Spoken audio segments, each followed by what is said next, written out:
सत साहब दोस्तों, स्वागत है हमारे channel Kabira coaching centre with AD में। दोस्तों हम लोग पढ़ रहे हैं क्लास 10th में, तैयारी करें यूपी बोर्ड परीक्षा 2026 की। दोस्तों हम लोग चैप्टर नंबर 5 के क्वेश्चन को सॉल्व कर रहे हैं। पिछले वीडियो में हम लोगों ने चैप्टर नंबर 5 का क्वेश्चन नंबर 1 तक के क्वेश्चन को सॉल्व कर लिया था। अगर उन क्वेश्चनों को आप लोगों ने नहीं देखा होगा तो डिस्क्रिप्शन में लिंक है, आप लोग जरूर देख लीजिएगा। तो दोस्तों 2026 में बोर्ड एग्जाम होने वाला है, काफ़ी नज़दीक एग्जाम है। उन एग्जाम के लिए ये इंपॉर्टेंट क्वेश्चंस होने वाले हैं। अगर आप लोग चाहते हैं कि क्वेश्चन को अच्छी तरीके से समझें और सॉल्व करें, तो वीडियो में बने रहिएगा। देखिए मेरे भाई, कोई भी क्वेश्चन इंपॉर्टेंट नहीं होता है, जो भी इंपॉर्टेंट होता है उसका विधि होता है। यानी करने का तरीका जो होता है वो इंपॉर्टेंट होता है, ना कि कोई क्वेश्चन इंपॉर्टेंट होता है। तो पिछले वीडियो में हम लोगों ने 1 नंबर क्वेश्चन के क्वेश्चन को सॉल्व कर लिया था, क्योंकि 1 नंबर क्वेश्चन में कई क्वेश्चन दिए हुए थे, तो सारे क्वेश्चंस को हम लोगों ने सॉल्व कर लिया था। आज हम लोग क्वेश्चन नंबर 2 के क्वेश्चन को सॉल्व करेंगे। क्वेश्चन नंबर 2 में भी कई क्वेश्चन दिए हुए हैं, लेकिन आज की वीडियो के माध्यम से सिर्फ और सिर्फ हम लोग क्वेश्चन नंबर 2 का 1, 2 एंड 3 नंबर क्वेश्चन को हम लोग सॉल्व करने वाले हैं। ठीक है मेरे भाई? तो चलिए हम लोग क्वेश्चन को स्टार्ट करते हैं, अच्छी तरीके से समझते हैं, उसके बाद क्वेश्चन को सॉल्व करेंगे।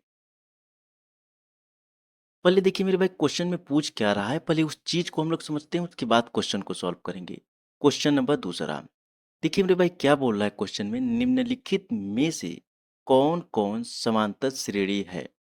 देखिए मेरे भाई, ये जो समांतर श्रेणी है इसका शॉर्ट फॉर्म है, ये समांतर श्रेणी से कहा जाता है। तो निम्नलिखित में से कौन कौन समांतर श्रेणी है, यानी जो भी क्वेश्चन दिए हुए हैं हम लोग को उनमें सबसे पहले ये बताना है कि इनमें से कौन कौन समांतर श्रेणी में है।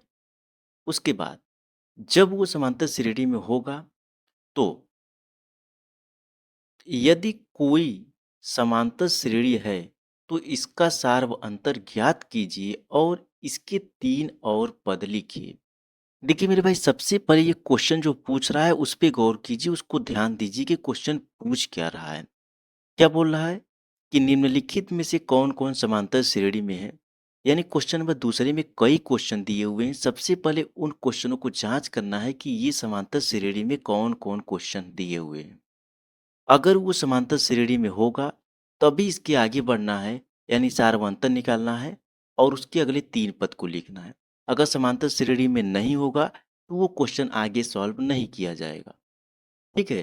तो सबसे पहले हम लोग को जाँच करना होगा कि ये क्वेश्चन जो दिया हुआ है, ये समांतर श्रेणी में है या नहीं है?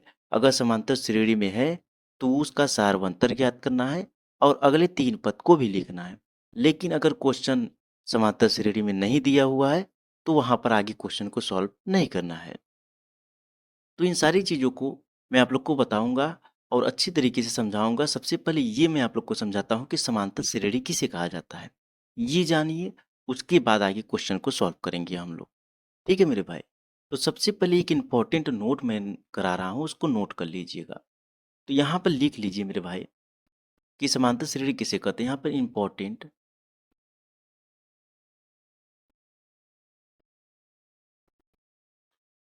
इम्पोर्टेंट नोट यहाँ डाल के लिख लीजिए। ठीक है? क्या लिखना है? समांतर श्रेणी, समांतर श्रेणी सॉरी समांतर श्रेणी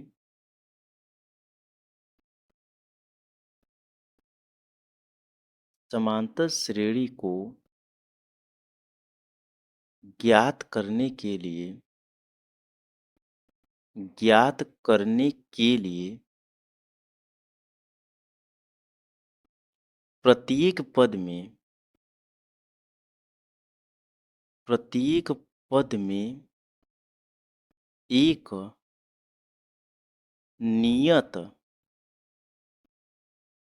नियत संख्या जोड़ने पर अगला पद अगला पद क्या मेरे भाई, अगला पद प्राप्त हो। देखिए समांतर श्रेणी को ज्ञात करने के लिए, मतलब ये जो भी क्वेश्चन दिया हुआ उसको पता करने के लिए कि समांतर श्रेणी में है या नहीं है, उसके लिए हम लोग को क्या करना होगा कि प्रत्येक पद में एक नियत संख्या जोड़ने पर अगला पद प्राप्त हो, तब वो समांतर श्रेणी में होगा। इस चीज़ को आप लोग नोट करके डाल लीजिएगा, नोट कर लीजिएगा, लिख लीजिएगा, ज़रूरी है ताकि आप लोग को याद रहे, जब भी भूल जाएँ तो इसको पढ़ लीजिएगा कि समांतर श्रेणी की जाँच कैसे किया जाता है। तो इसको मैं एक एग्ज़ाम्पल देकर के समझाता हूँ। जैसे मेरे भाई मैं मान लिया यहाँ 2 दिया हुआ है और 4 दिया हुआ है, 6 दिया हुआ है, 8 दिया हुआ है। क्या दिया हुआ है? 2 दिया हुआ है, 4 दिया हुआ है, 6 दिया हुआ है व 8 दिया हुआ है। एक एग्ज़ाम्पल मैं आप लोग को दे रहा हूँ। कि मान लीजिए ये संख्याएँ हैं। अब क्या बोल रहा है कि प्रत्येक पद में एक नियत संख्या जोड़ने पर अगला पद प्राप्त हो, तब जाकर के वो समांतर श्रेणी में होगा। अगर अगला पद नहीं प्राप्त हो रहा है मेरे भाई, तो वो समांतर श्रेणी में नहीं होगा। जैसे 2 दिया हुआ है, मान लीजिए 2 दिया हुआ है, 2 में एक नियत संख्या इस तरीके से पता चलेगी कि नियत संख्या कौन-सी है। नियत संख्या का मतलब मेरे भाई जैसे 2 हम लोग ऐड कर रहे हैं, तो सारी संख्याओं में, सारे पद में हम लोग 2 को ही ऐड करेंगे। इसी को नियत संख्या कहा जाता है।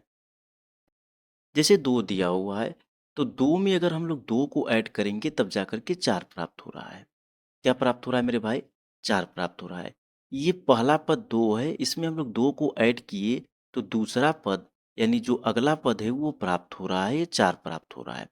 ठीक इसी प्रकार से 4 में हम लोग 2 को ऐड करेंगे, तब जाकर के अगला पद जो 6 है, वो प्राप्त हो रहा है, जो 6 है वो प्राप्त हो रहा है। ठीक इसी प्रकार से 6 में हम लोग 2 को ऐड करेंगे, तो अगला पद हम लोग को प्राप्त होगा, 8 प्राप्त होगा। तो ये पद 8 जो है ये प्राप्त हो रहा है। तो देखिए मेरे भाई, सब में हम लोग नियत संख्या 2 को ही ऐड कर रहे हैं। ठीक है मेरे भाई? किसको ऐड कर रहे हैं? 2 को ही ऐड कर रहे हैं, तब जाकर के हम लोग को अगला पद मिल रहा है। तो ये समांतर श्रेणी की जांच करने की पहली पहचान है। ठीक है मेरे भाई? तो एक चीज़ और ध्यान रखिएगा, जो चीज़ मैं बोलने जा रहा हूँ इस चीज़ को इम्पोर्टेंट है, इसको ध्यान रखिएगा। ज़रूरी नहीं है मेरे भाई कि जोड़ने पर ही प्राप्त हो, घटाने पर भी प्राप्त हो सकता है। यानी एक नियत संख्या जोड़ने या घटाने पर अगला पद प्राप्त हो, यहाँ पर इसको भी लिख लीजिएगा, मैं भूल गया, छूट गया है। जोड़ने या यहाँ पर नोट करके यहाँ पे लिख लीजिएगा। जोड़ने या घटाने घटाने पर, ठीक है? जोड़ने या घटाने पर अगला पद प्राप्त हो, ठीक है? इसको भी नोट कर लीजिएगा, जोड़ने या घटाने पर अगला पद प्राप्त हो, तब वो समांतर श्रेणी में होगा, या फिर जोड़ने या घटाने पर अगला पद नहीं मिल रहा है, तो वो समांतर श्रेणी में नहीं होगा। तो ये मैं आप लोग को एग्ज़ाम्पल से समझा दिया हूँ। आगे चल के मैं क्वेश्चन को सॉल्व कराऊँगा, तो वहाँ पर बहुत अच्छी तरीके से समझ में आएगा, क्योंकि क्वेश्चन कई टाइप के हैं। ठीक है मेरे भाई।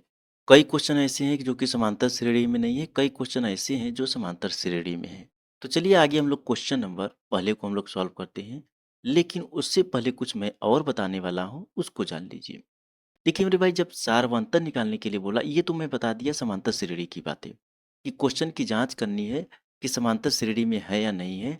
तो समांतर श्रेणी की जाँच करने के लिए किसी भी नियत संख्या को जोड़ने या घटाने पर अगला पद प्राप्त हो, वो समांतर श्रेणी हो जाएगा। अगर जोड़ने या घटाने पर अगर आप पद नहीं मिल रहा है, तो वो समांतर श्रेणी में नहीं होगा।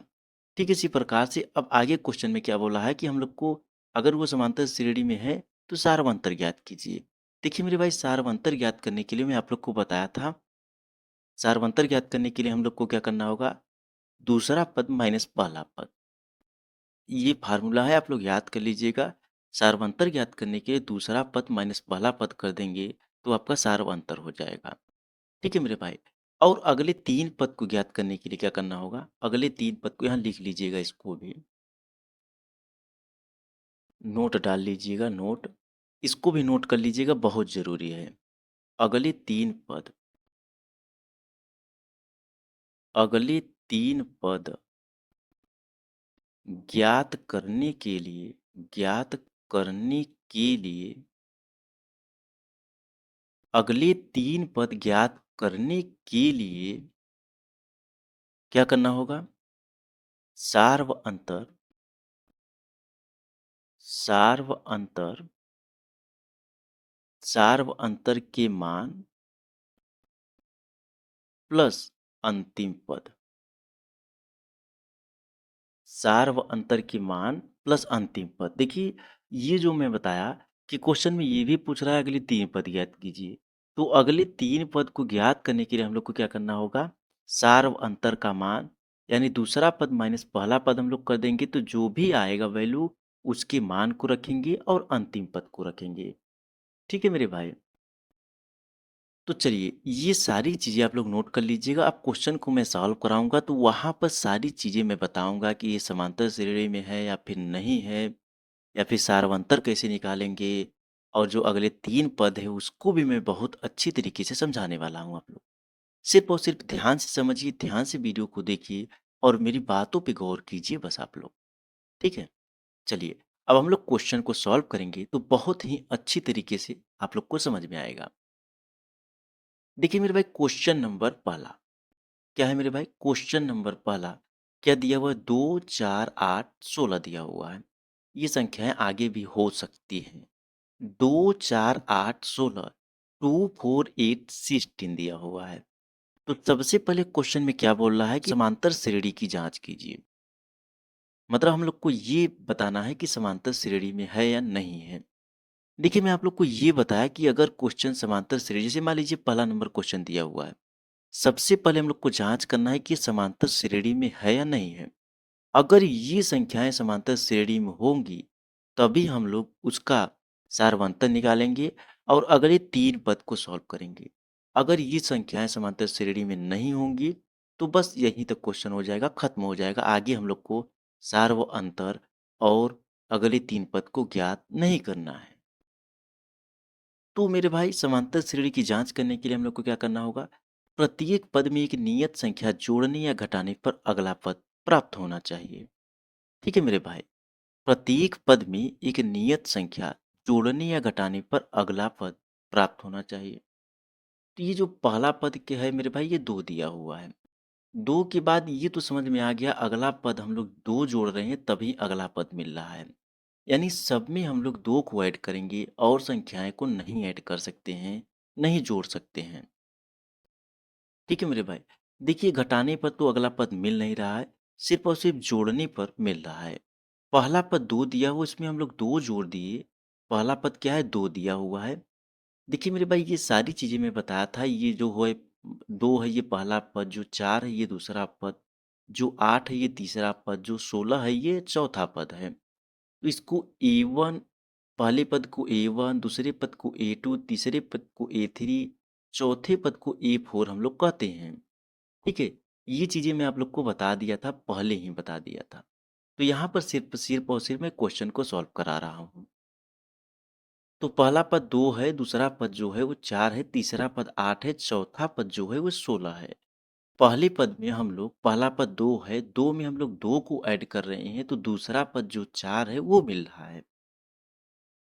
तो पहला पद 2 है, 2 में हम लोग 2 को ऐड कर रहे हैं, तो दूसरा पद जो 4 है वो मिल रहा है।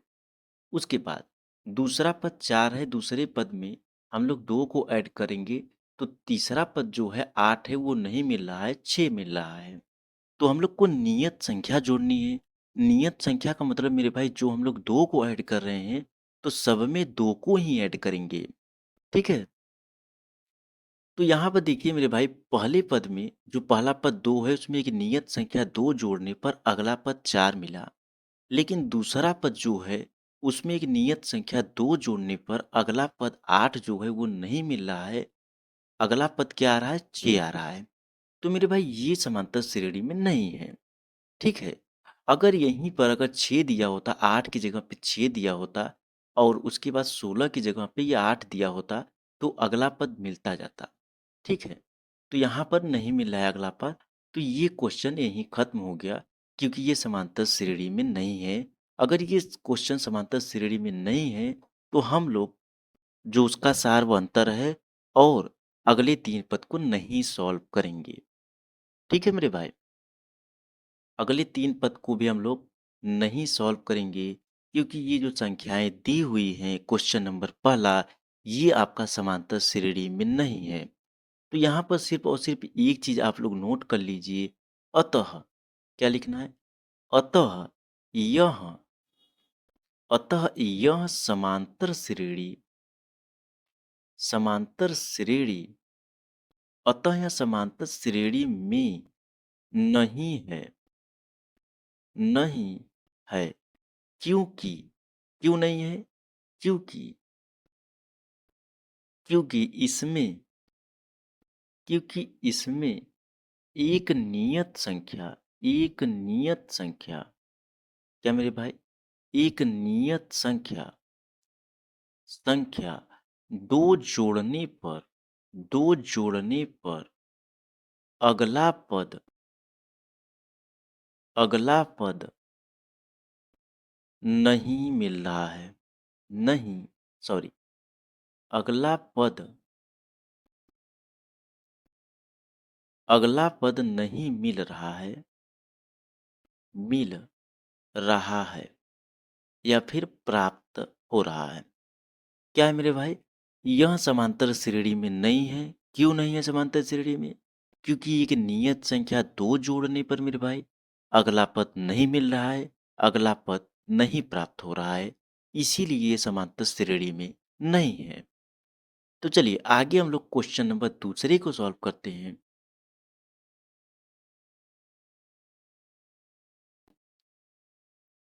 तो चलिए मेरे भाई अब हम लोग क्वेश्चन नंबर दूसरे को सॉल्व करते हैं। क्वेश्चन नंबर दूसरे को सॉल्व कर लेंगे तो आपका और डाउट जो है वो क्लियर हो जाएगा। तो क्वेश्चन नंबर दूसरा क्या दिया हुआ है? -10, -6, -2 और 2 दिया हुआ है। ये संख्याएं आगे भी हो सकती हैं। -10, -6, -2 और 2 दिया हुआ है। तो हम लोग को ये जो क्वेश्चन दिया हुआ है, सबसे पहले हम लोग को ये जांच करना है कि ये समांतर श्रेणी में है या नहीं है। तो समांतर श्रेणी की जांच करने के लिए हम लोग को क्या करना होगा? एक नियत संख्या जोड़ने या घटाने पर अगला पद हम लोग को प्राप्त होना चाहिए। तो मेरे भाई यहाँ पर जो पहला पद है क्या दिया हुआ है? -10 दिया हुआ है। और दूसरा पद जो है मेरे भाई क्या दिया हुआ है? -6 दिया हुआ है। इन दोनों का डिफरेंस कितना है? इन दोनों में अंतर कितना है? इन दोनों में अंतर 4 का है। इन दोनों में अंतर कितने का है मेरे भाई? 4 का है। तो हम लोग 4 को ऐड करेंगे, 4 को जोड़ेंगे, तब जाकर के हम लोग को अगला पद मिलेगा। तो यहाँ पर मेरे भाई यहाँ पर ये आप लोग के मन में कन्फ्यूजन होगा कि मैं जोड़ूं ही क्यों, घटाऊं क्यों ना। देखिए मेरे भाई यहाँ पर माइनस में संख्याएं दी हुई हैं, इसीलिए हम लोग जोड़ेंगे तब जाकर के हम लोग को अगला पद मिलेगा।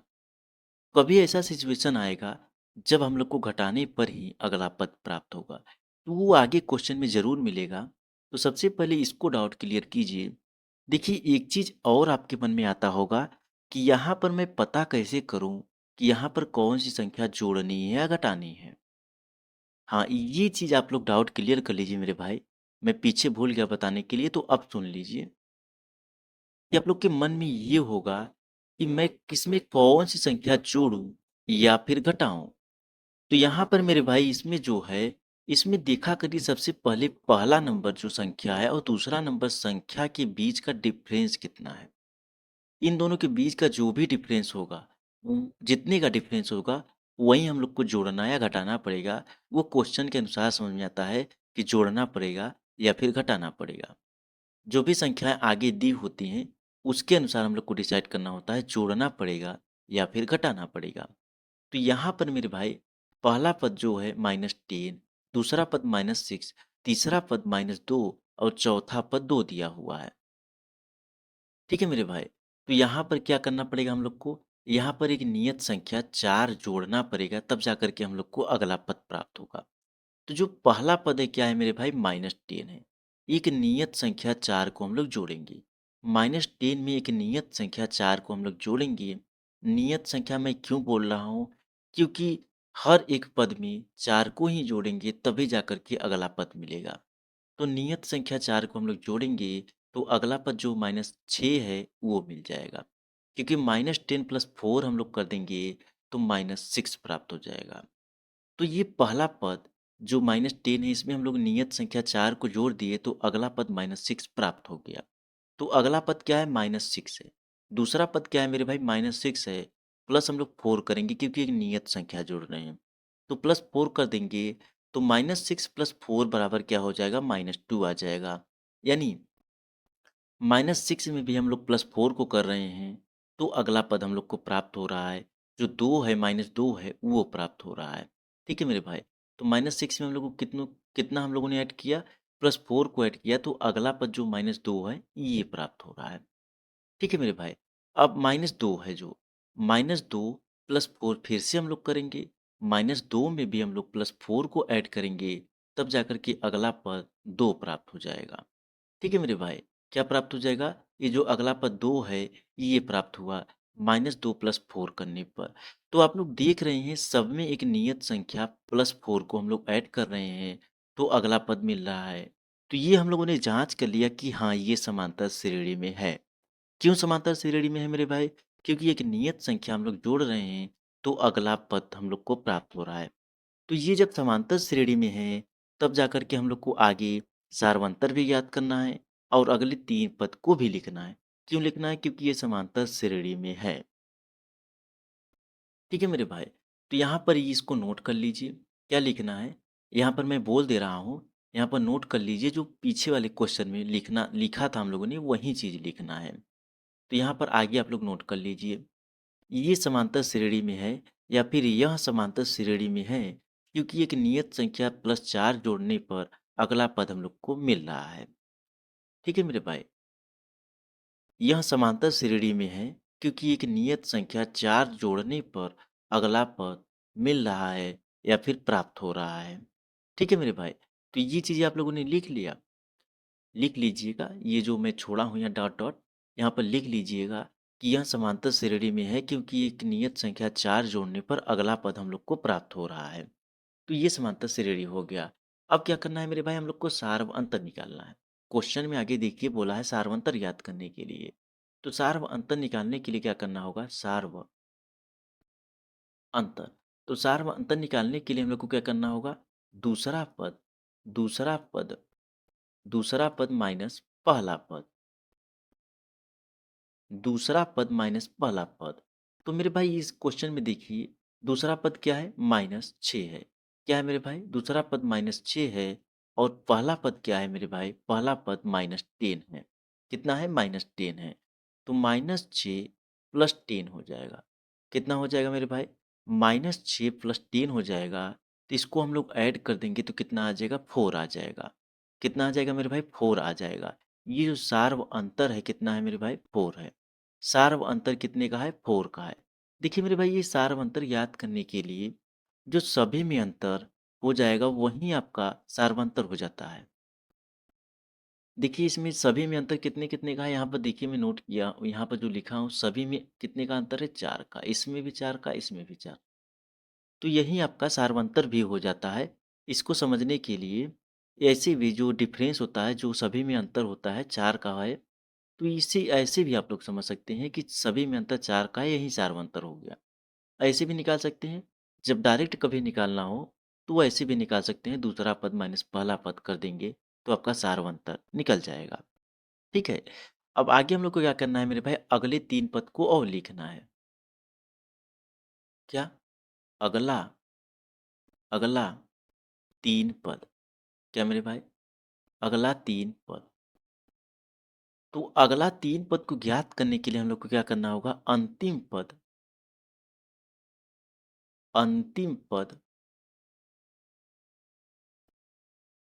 प्लस सार्व अंतर।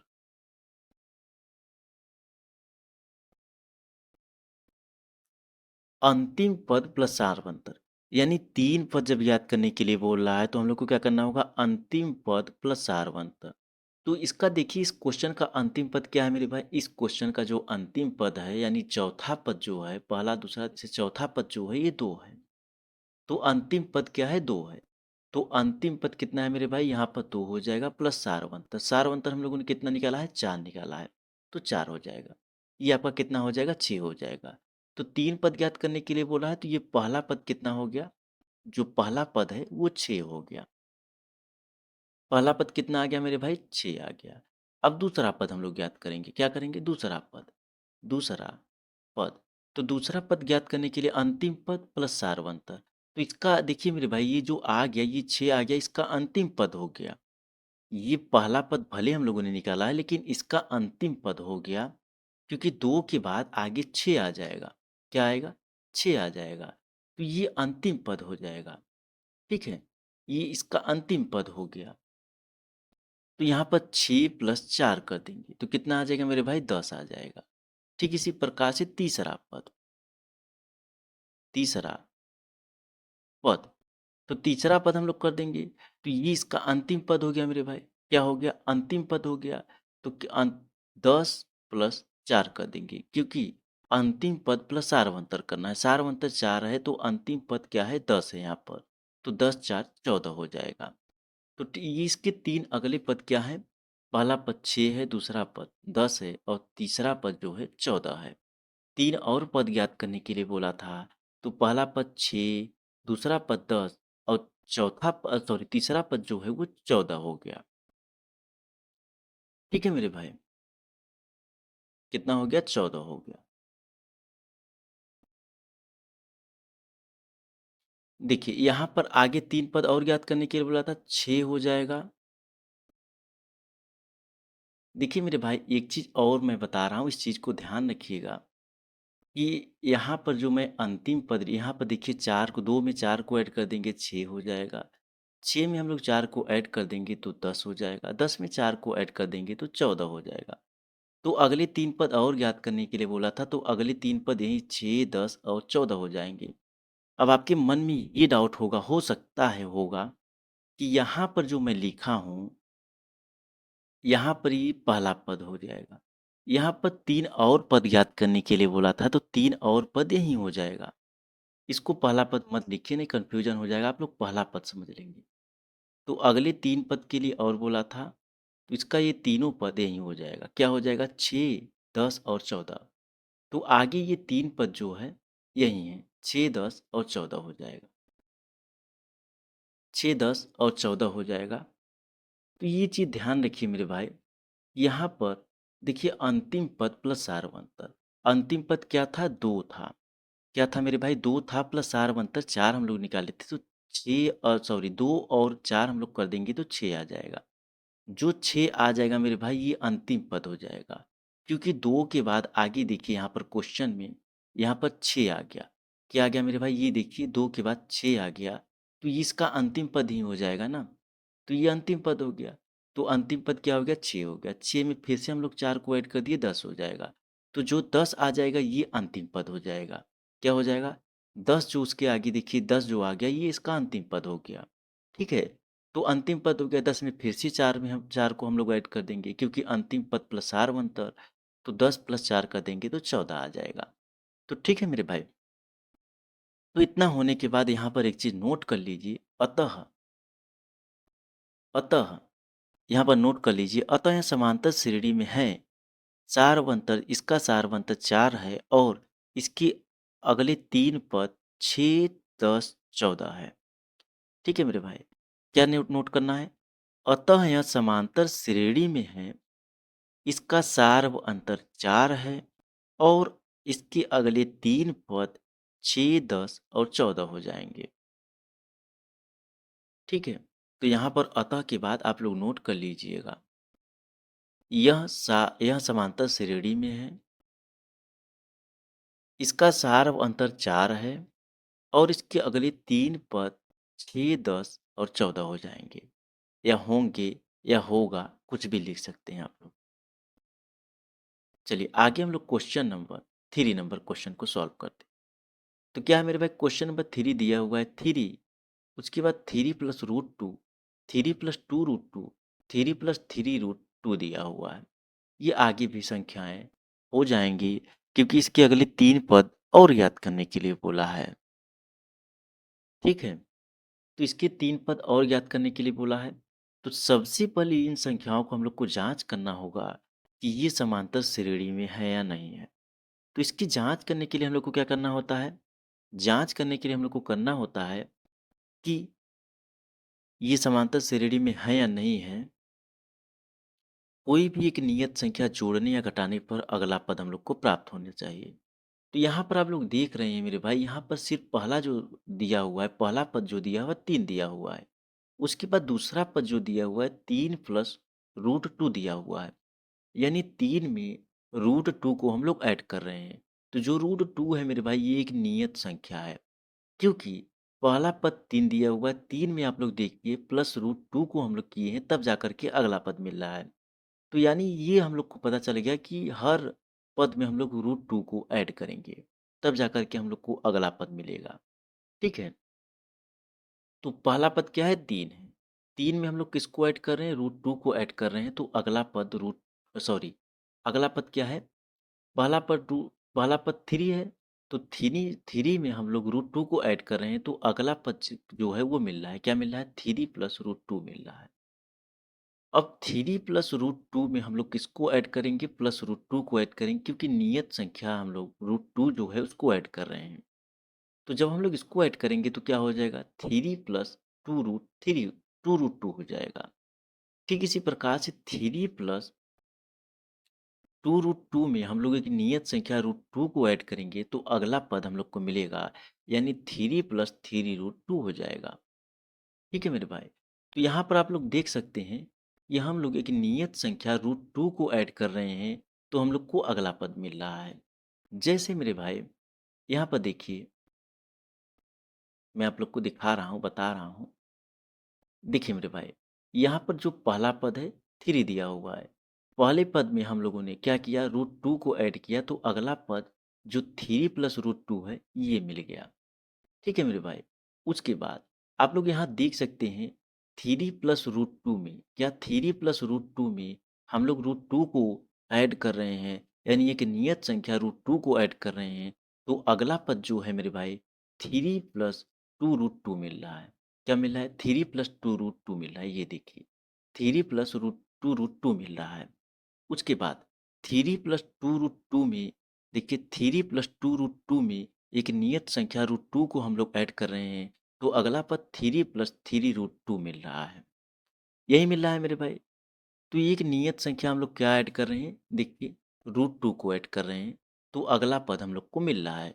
तो ये पता चल गया कि हाँ, ये जो संख्याएँ दी हुई हैं, ये समांतर श्रेणी में हैं। जब ये मेरे भाई समांतर श्रेणी में हैं, तो हम लोग इसको मैं इरेज़ कर देता हूँ ताकि आप लोग नोट कर पाएँ और समझ पाएँ। जब ये समांतर श्रेणी में है, तो आगे हम लोग को क्वेश्चन को सॉल्व करना है। ठीक है मेरे भाई? तो चलिए आगे हम लोग क्वेश्चन को अब सॉल्व करते हैं। इसको भी मैं इरेज़ कर देता हूँ, उसके बाद सॉल्व कराता हूँ।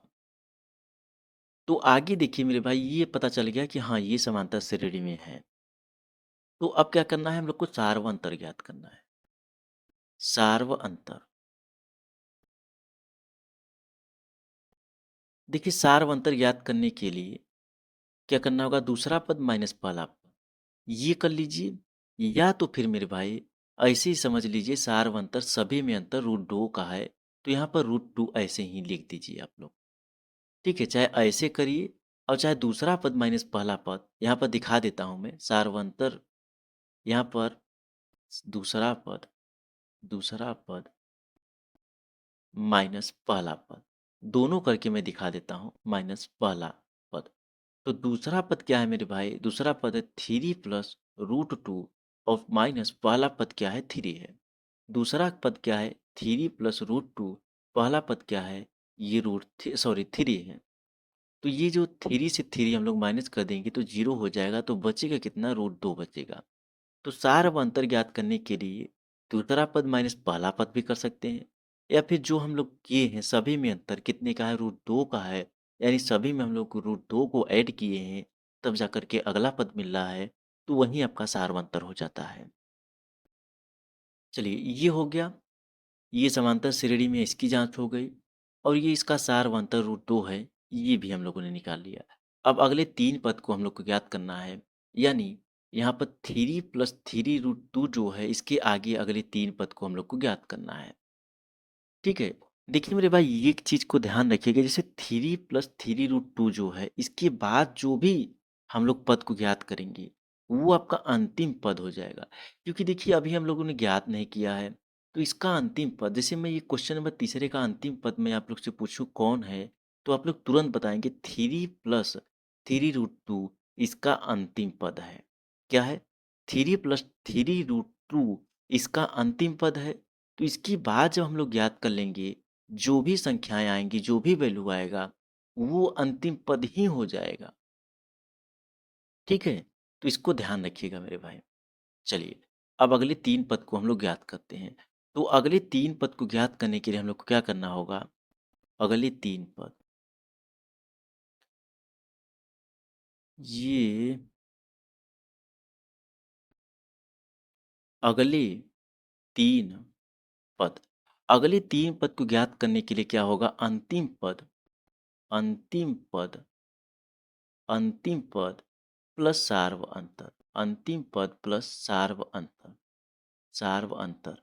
तो इसका अंतिम पद क्या है मेरे भाई? 3 प्लस 3√2 है और सार्व अंतर कितने का है? √2 का है। सभी में अंतर कितने का है? √2 का है, यानी सार्व अंतर √2 हम लोगों ने सॉल्व किया है। तो अंतिम पद देखिए मेरे भाई, अंतिम पद क्या है? 3 प्लस 3√2 इसका अंतिम पद है। सार्व अंतर हम लोगों ने क्या ज्ञात किया है? √2 ज्ञात किया है। तो यहाँ पर क्या हो जाएगा? 3 प्लस 4√2 हो जाएगा। 3 प्लस 4√2 हो जाएगा। ये इसका अगला पद हो जाएगा। यानी मेरे भाई 3 प्लस 3√2 के बाद क्या आ जाएगा? यहाँ पर 3 प्लस 4√2 आ जाएगा। अब यहाँ पर देखिए 3 प्लस 4√2 आ गया। तो अब मैं आप लोग से पूछूं क्वेश्चन नंबर तीसरे का अंतिम पद कौन सा है? तो आप लोग तुरंत बताएंगे 3 प्लस 4√2 इसका अंतिम पद हो जाएगा। तो आगे अगले 3 पद को याद करने के लिए बोला है, तो पहला पद ये हो गया इसका।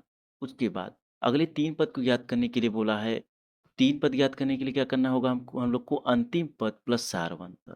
क्या? यहाँ पर देखिए अंतिम पद प्लस सारवंतर। तो इसका अंतिम पद क्या है मेरे भाई? मैं आप लोग से पूछ रहा हूँ अंतिम पद क्या है, तो आप लोग बता रहे हैं 3 प्लस 4√2 है। तो 3 प्लस 4√2 इसका अंतिम पद है। तो यहाँ पर अंतिम पद ही ना लिखेंगे, 3 प्लस 4√2 प्लस क्या करना है? सारवंतर। सारवंतर कितने का है? √2 का है। तो ये क्या हो जाएगा? 3 प्लस 5√2 हो जाएगा।